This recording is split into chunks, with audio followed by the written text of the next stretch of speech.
ముఖ్యమంత్రి ప్రకటనపై క్లారిఫికేషన్ చెప్పండి. డీవియేషన్ అన్నారు. నేను ఒప్పుకున్నా డీవియేషన్ కాలేదు.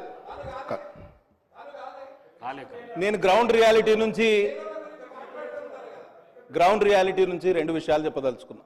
4 కోట్ల తెలంగాణ ప్రజలు ఇవాళ సంవత్సర కాలం కాంగ్రెస్ ప్రభుత్వం ఏర్పాటైనాక తీవ్ర నిరాశ నిస్పృహల్లో ఉన్నారు అధ్యక్ష. చాలా ఇబ్బందుల్లో ఉన్నారు. వారిని ఆదుకునే ప్రయత్నం మనం తప్పకుండా చేయాలి. సరే, తెలంగాణ తల్లి ఆవిష్కరణకు మమ్మల్ని పిలిచిండ్రు. తెలంగాణ తల్లి రూపకల్పనలో కూడా ఉత్తమ్ కుమార్ రెడ్డి గారు ఇదే సభలో ఉన్నారు. వారు ప్యాడీ ప్రొక్యూర్మెంట్ పాలసీ తీసుకురాచే ప్రయత్నంలో మమ్మల్ని అందరినీ పిలిచారు. అఖిల పక్షానికి పిలిచిండ్రు, ఉత్తర ప్రత్యుత్తరాలు నడిపినారు. వారి కార్యాలయం నుంచి మాకు చాలా ఫోన్లు కూడా వచ్చినాయి. అదే ఒరవడిలో ఇవాళ మాకు కొంత సమాచారం ఇచ్చి మా సూచనలు సలహాలు కూడా తీసుకుంటే అఖిల పక్షాన్ని ఏర్పాటు చేస్తే ఈ విషయంలో మేము కూడా చొరవ తీసుకునేవాళ్ళం. కానీ ఇవాళ మా పైన మొత్తం తెలంగాణ సమాజం మీద రుద్దే ప్రయత్నం చేస్తున్నారు. అది కొంత ఆక్షేపణీయమని తెలియజేస్తూ, అట్లే డిసెంబర్ 9 మీ నాయకురాలి యొక్క జన్మదినం, దాన్ని కూడా అవతరణ దినోత్సవంగా చెప్పే ప్రయత్నం కూడా చేస్తున్నారు. పార్టీకి సంబంధించిన విగ్రహం గతంలో ఉండేది అని మంత్రి గారు చెప్తారు అధ్యక్ష. పార్టీకి సంబంధించిన విగ్రహం గతంలో ఉన్నది, విగ్రహం పార్టీకి సంబంధించిందని చెప్తారు. ఇట్లా ప్రభుత్వం మారినప్పుడల్లా విగ్రహాలు మార్చుకుంటా పోతే, పేర్లు మార్చుకుంటా పోతే ఎక్కడికి పోతాం? ఒకసారి ఆలోచన చేయాలి. కాబట్టి ప్రజాధనం మినిస్టర్ గారు, మా సోదరులు బీజేపీకి సంబంధించిన గౌరవ శాసనసభ్యులు ఓ ప్రొడక్టివ్గా కన్స్ట్రక్టివ్గా సలహాలు ఇచ్చే మిత్రులు అతను 2-3 విషయాలు మాట్లాడతారని అనుకున్నాను. ఈరోజు ప్రత్యేకంగా మా సహచరులు చెప్పిండ్రు, పన్నం ప్రభాకర్ గారు, అసలు విగ్రహ రూపకల్పన ప్రభుత్వ పరంగా ఎప్పుడూ చేయలేదు. మొట్టమొదటిసారి 10 సంవత్సరాల తర్వాత రూపకల్పన జరుగుతూ ఉంది. దాంట్లో ముఖ్యమంత్రి గారు స్టేట్మెంట్ ఇవ్వటం జరిగింది. స్టేట్మెంట్కు సంబంధించి ప్రస్తావన ప్రత్యేకంగా ఒక ప్రధానమైన అంశం కనుక మీరు అవకాశం ఇచ్చారు అధ్యక్ష.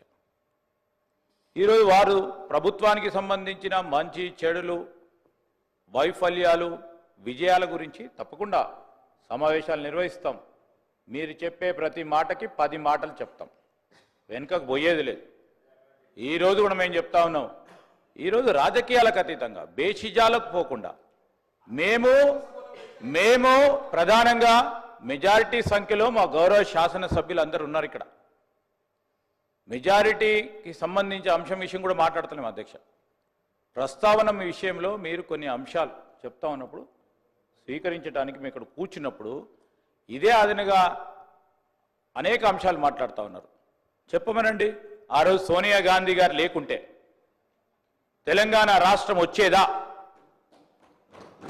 ఈరోజు ఇది కాదు, అందరు యావత్ తెలంగాణ ప్రజానికానికి సంబంధించి ఈరోజు చేస్తా ఉన్న సందర్భంలో నేను చెప్తా ఉన్నా, ఈరోజు కూడా మేము విమర్శలు చేయదలుచుకోలే. ఈరోజు